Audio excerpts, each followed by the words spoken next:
Kalau kita amati sekarang itu banyak di kalangan pemuda Ustadz yang belajar agama itu katakan secara instan.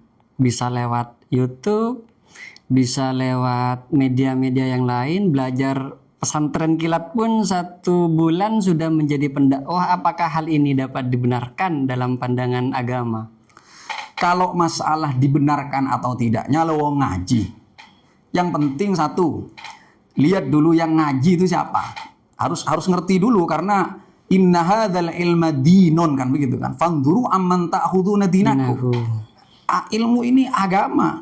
Jadi kamu harus tahu dari mana agamamu kamu ambil. Maka yang pertama ketika mau ngaji di YouTube, dilihat dulu siapa dari mana. Nah, kalau nggak tahu, ya tanya ke ustadz di sekitarnya yang ngerti, kayak Ustadz Lora Faurok. Ini kan sudah ngerti, sudah kenal ulama Syria, ulama Mekah, ulama Yaman, ulama Mesir yang layak untuk didengarkan pengajiannya di YouTube. Jadi harus tanya. Kalau langsung denger, jangan-jangan keliru. Karena saya punya cerita dan bisa dijadikan pelajaran oleh pemirsa ini. Jadi ada orang kerja ke Jakarta. Ke Jakarta bukan nyari ilmu, tapi kerja sesungguhnya. Tapi dia ini orang yang baik sebenarnya, dia suka ke masjid. Tapi sayang dia salah masjid. Salah masjid. Masuk ke masjid yang isinya pengajiannya itu tiap hari peringatan Maulid Nabi itu sesat, tahlilan itu sesat, kirim Fatihah itu nggak nyampe. Akhirnya masuk itu yang didengarkan di Jakarta di masjid itu, pulang ke Madura.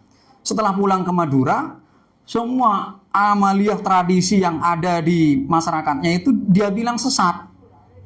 Karena dia mendengarkan itu, keliru masuk masjid itu. Makanya mestinya masuk masjid pun gitu ya. Kalau maunya ngaji itu ditanya dulu, ini masjid siapa. Kalau sekedar mau sholat ya nggak apa-apa. Tapi kalau sudah ngaji dilihat dulu. Jadi itu yang pertama. Yang kedua, dan itu harus diketahui bukan pokok. Artinya jangan sampai merasa cukup dengan itu. Jangan seperti, mohon maaf, sekarang kan ada artis misalnya ya. Mohon maaf kepada para artis ya. Para artis mohon maaf. Ada artis taubat, kemudian langsung jadi pendakwah. Nah ini menurut saya terlalu meloncat ya. Mestinya itu taubat lalu ngaji dulu, baru kemudian menjadi pendakwah sampai alim gitu. Sampai alim. Atau misalnya tidak sampai alim pun, itu kalau misalnya mau menyampaikan suatu masalah ya yang tidak butuh yang dohir saja, misalnya sholat, enggak apa-apa. Karena itu kalau mendorong orang untuk sholat, dasarnya wa aqimus sholat atau hadis-hadis yang anjam, enggak apa-apa. Tapi kalau sudah masuk ke dalam misalnya hukum, memberikan fatwa hukum, ini enggak boleh. Dan di sini dijelaskan juga oleh beliau dalam buku ini, Prinsip Moderasi Beragama, di prinsip yang kedua. Itu beliau ketika menjelaskan prinsip meninggalkan perkara yang tidak manfaat atau yang tidak penting.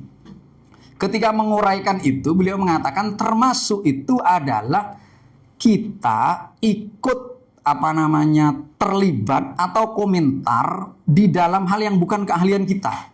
Itu termasuk bertentangan dengan prinsip meninggalkan perkara yang tidak manfaat. Kemudian beliau di sini juga membagi urusan agama, urusan dunia. Kalau urusan dunia itu kata beliau bisa berdasarkan tajribah, kepada pengalaman. Berdasarkan pengalaman ini bermanfaat, bisa dilanjutkan. Berdasarkan pengalaman ini tidak bermanfaat, tidak usah dilanjutkan. Itu kalau urusan dunia. Kalau urusan agama itu kan macam-macam, ada urusan peradilan, ada fatwa, ada urusan Quran dan semacamnya.